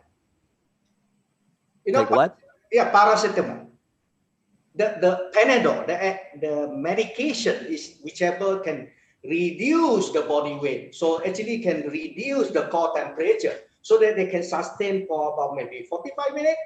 These are football players and all these are playing now. They used to swallow 1 or 2 paracetamol. Okay, so what is the payoff? Payoff is actually they can play better because you see the body temperature is actually cooling compared to those without the paracetamol.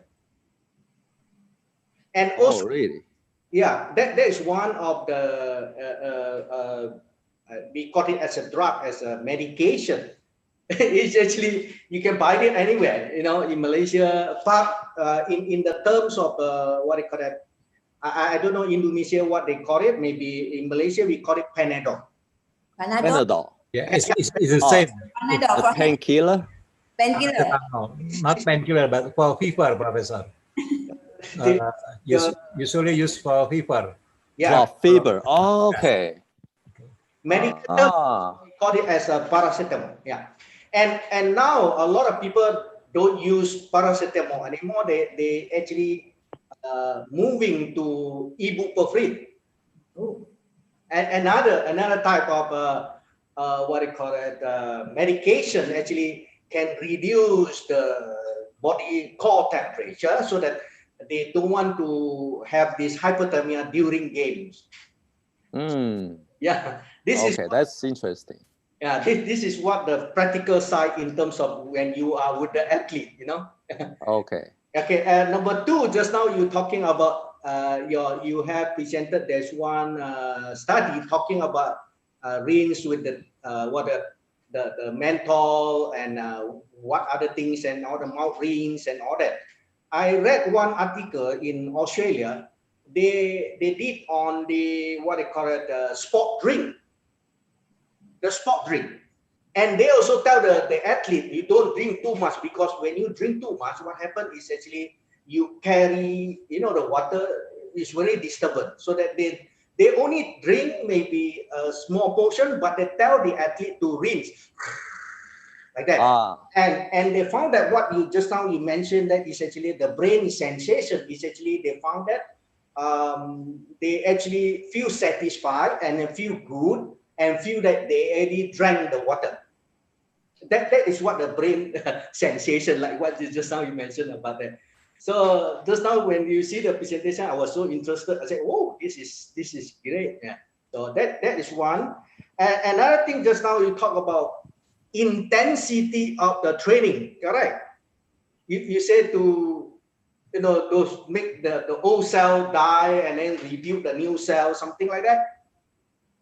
So is it possible to encourage everyone to focus on the HIIT training, high intensity interval training? So, yes. Yeah. Yeah, thank you. You already shared some of the valuable knowledge, especially the link between the brain and your mouth. Then we switch to the topic about the HIIT. Yeah. Yes, I would like to share with you. You know Tanya, right? Yeah. Tanya. She has done some work in the senescent cells in human body. Okay, and her colleague, actually a graduate student here, she is also study. She asked the question: if you just exercise for 80 kilocalorie, 80 kilocalorie is not much exercise, right? Yeah. There are two exercises. One is 80 calorie moderate intensity for 10 minutes. And another one is also 80 calorie, but it's intermittent. High intensity and then stop. High intensity and then stop. So 10 minutes.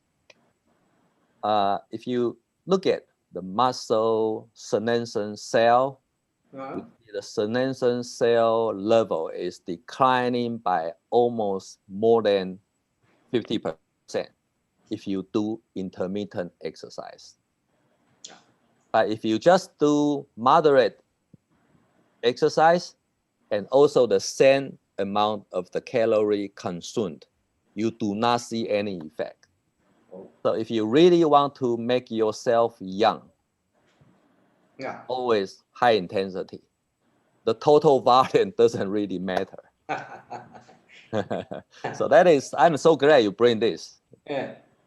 Okay. Maybe just now back to the, I think few people ask about, you know, most of the time in competitive athlete, like example, bodybuilder, maybe taekwondo fighters, those are body weight category.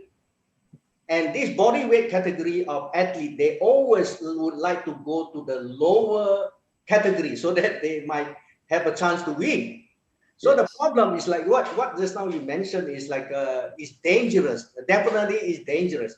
A lot of bodybuilder, I used to work with the bodybuilder, and then they say, sir, I tomorrow going down to bantam weight, but now my body one day before that is 3 kilo above that category.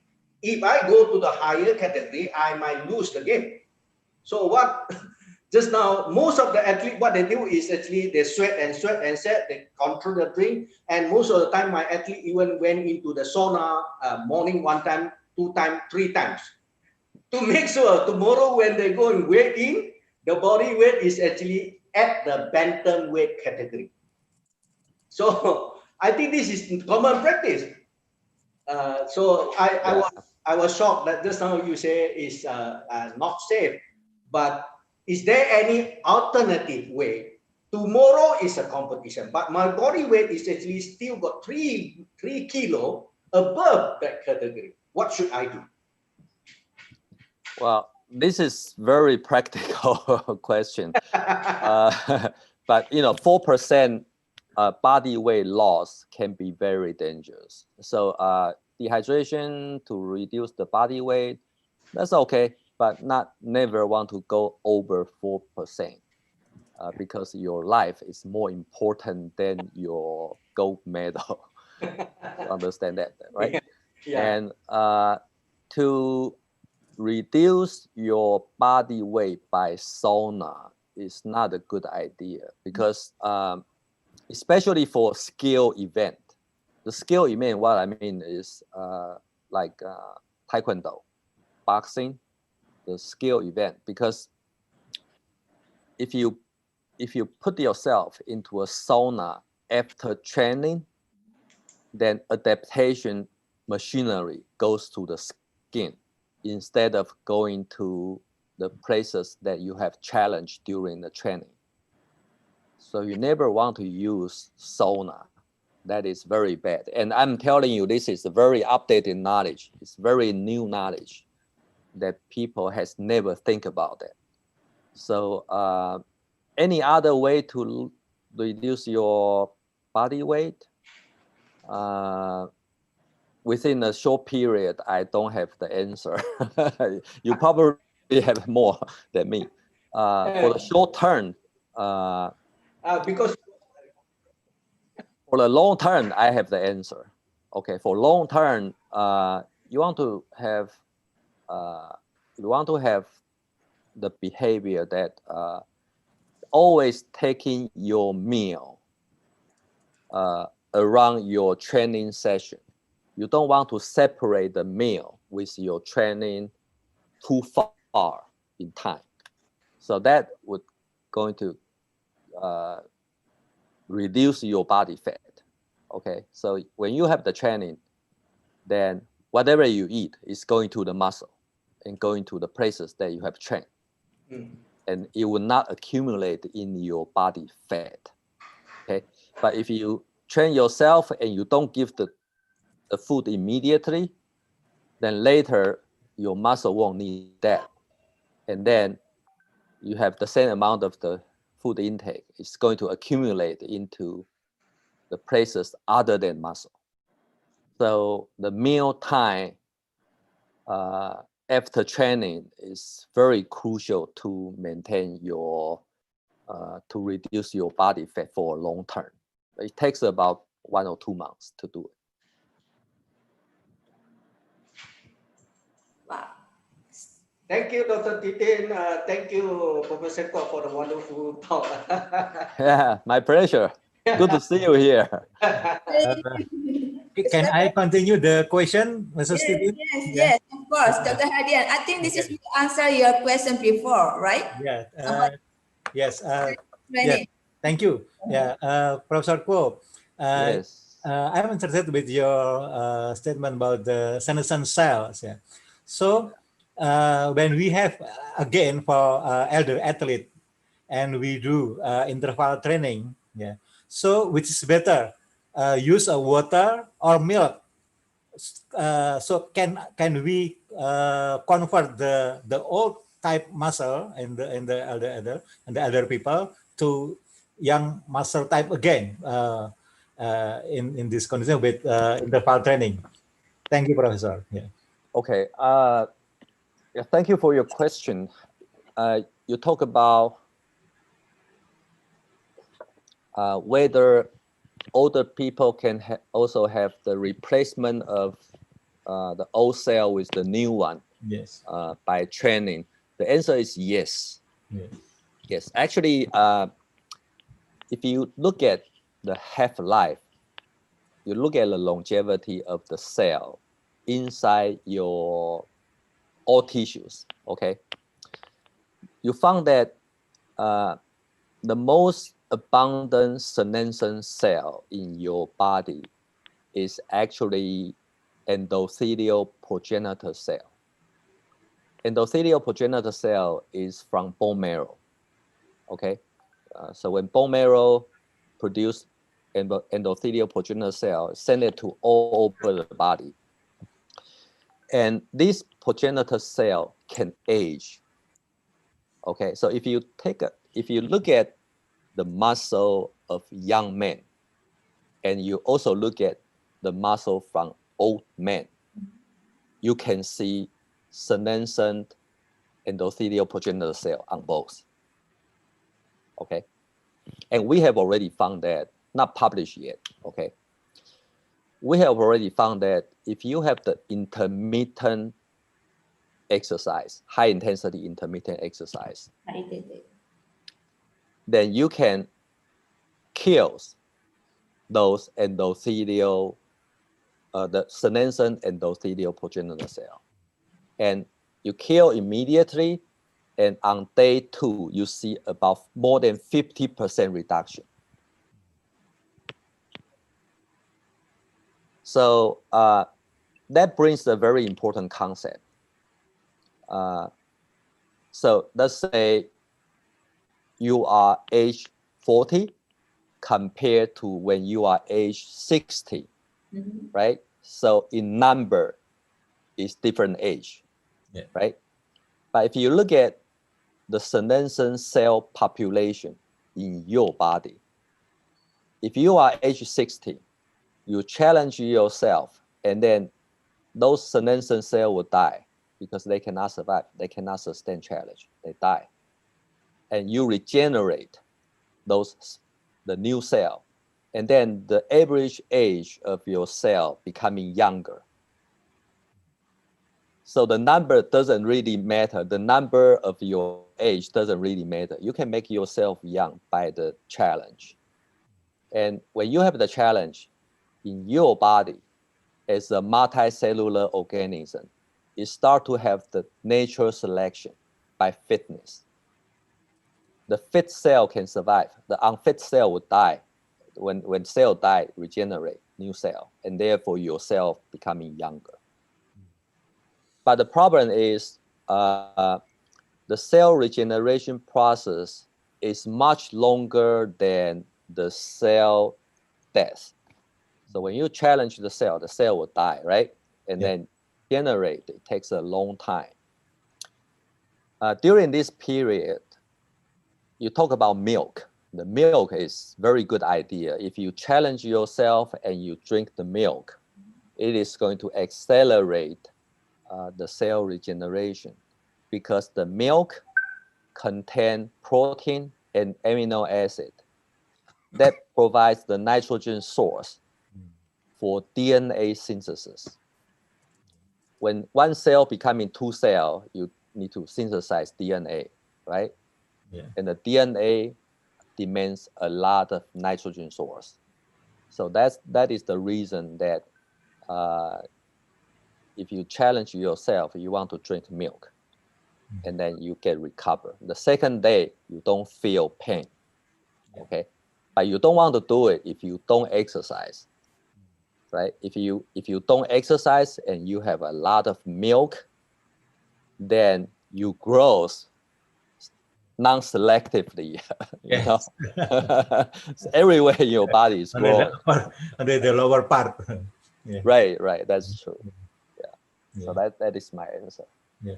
So is there any, for example, the volume of milk is similar with water? For example, we need 1 liter water, so it's equal with 1 liter milk, or maybe we have different volume for milk. I don't actually I don't actually know the how much protein in 1 liter of milk, but I only know that you only need 10 to 20 grams of the milk protein. It will maximize your protein synthesis. Yeah. So that is not much. Not much, yeah. So if we in the competition, so it's better for us to drink milk for replenish the water during competition. Yeah. Competition. Yeah, during competition. Before competition. Before competition. Or during recovery. Okay. If you just drink a milk and then you compete, you do not see advantage on performance. Yeah. But the reason is because the milk get into your body and get into the cell takes a long time. But if you have a challenge and then you're going to compete on day 2, then this is going to work on your day 2. Okay, Professor. Yeah. Yeah. Yeah. Thank you very much. Yeah. Thank you, Professor. Yeah. Very clear. Yeah. Thank you. Yeah. Yes. Thank you for your question. Yeah. And how about the milk, the chocolate milk? Is it good? So actually, like my son, so have a competition, football competition. So they can't drink before and after competition or during recovery for 2 minutes. They can't drink like that. You talk about soy milk? No soy milk, cold milk, chocolate. Oh, chocolate. Sure. Yes, that's good. That's good. Chocolate milk, right? Yeah. Which one is the best? Just chocolate milk or just? Well, the reason that the milk is good is simply because the whey protein.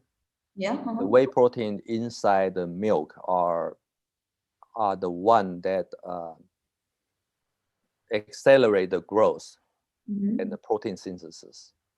So you can add chocolate to increase the flavor. Flavor is going to be good for kids. Yeah, I think they are all good. Okay, thank you. So which one is the best time to give to them? Which one is the best?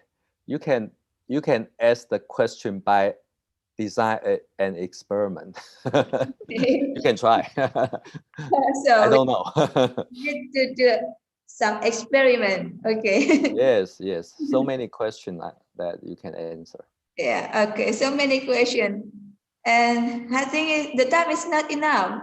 So we have so many questions, and here have a Priska from Chiayi, Taiwan, National Chungcheong University. Oh, really? Yeah. She's from Indonesia and knows. Okay.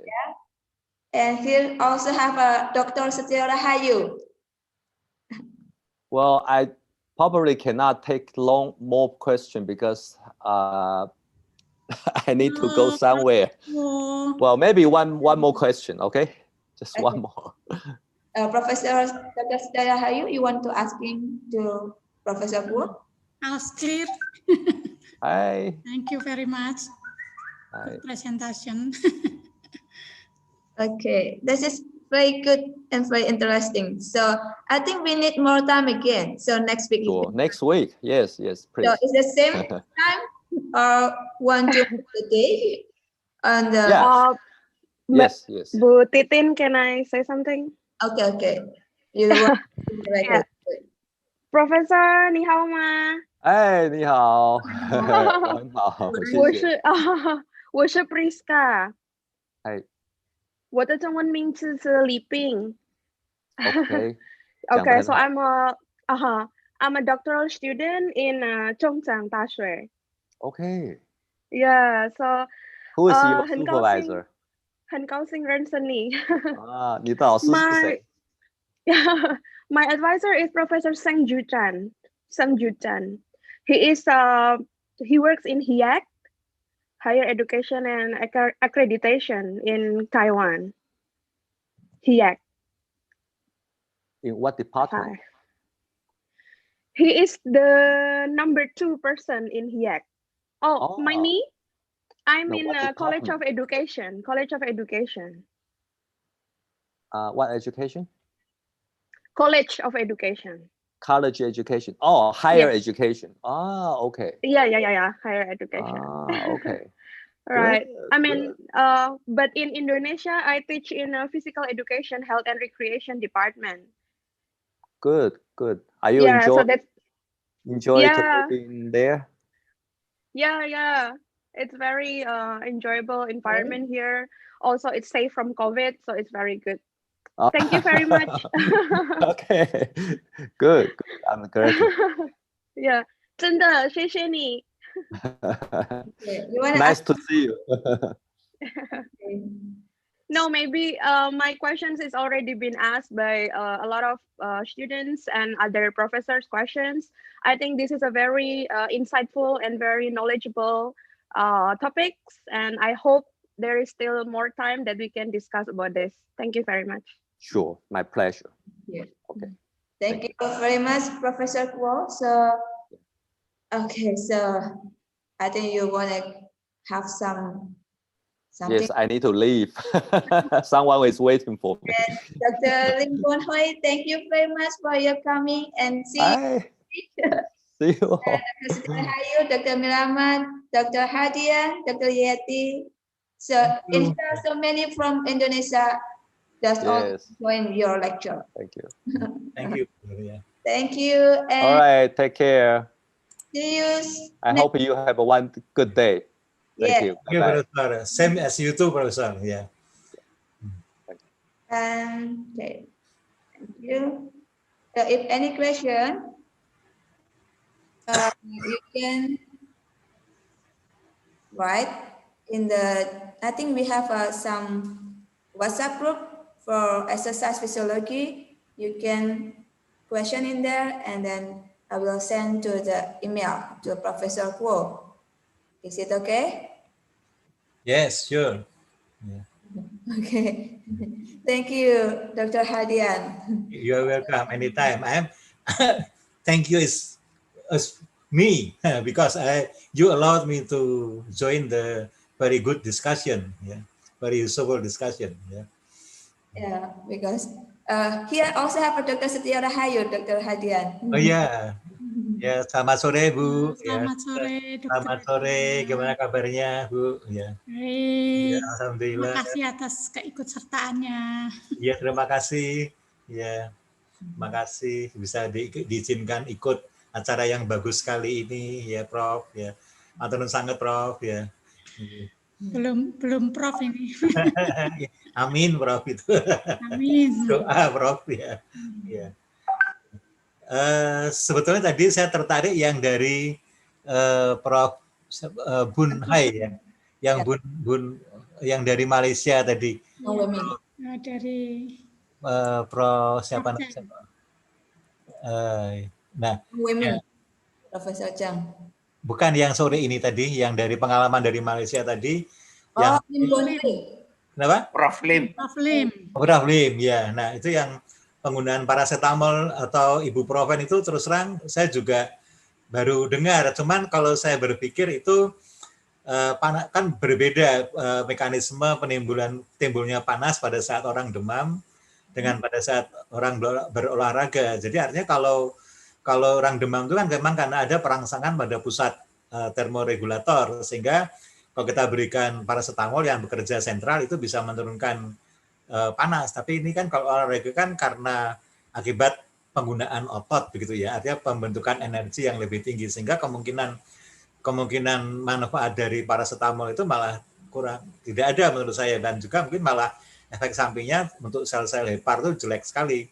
Nah, termasuk juga untuk ibuprofen sekarang juga tidak terlalu dianjurkan lagi untuk ibuprofen untuk menurunkan panas, karena ibuprofen kan dia anti-inflamasi sebetulnya, NSAID, artinya efek sampingnya kalau penggunaan lebih dari 3 bulan bisa menyebabkan kerusakan ginjal. Jadi saya sebenarnya tidak terlalu setuju dengan penggunaan ibuprofen maupun penggunaan paracetamol untuk menurunkan panas pada saat berolahraga, karena mekanismenya beda begitu. Kalau menurut saya, tapi saya belum membaca artikelnya sama sekali. Jadi mungkin saja betul, tapi kalau dari pandangan saya itu mungkin agak kurang ada manfaatnya begitu.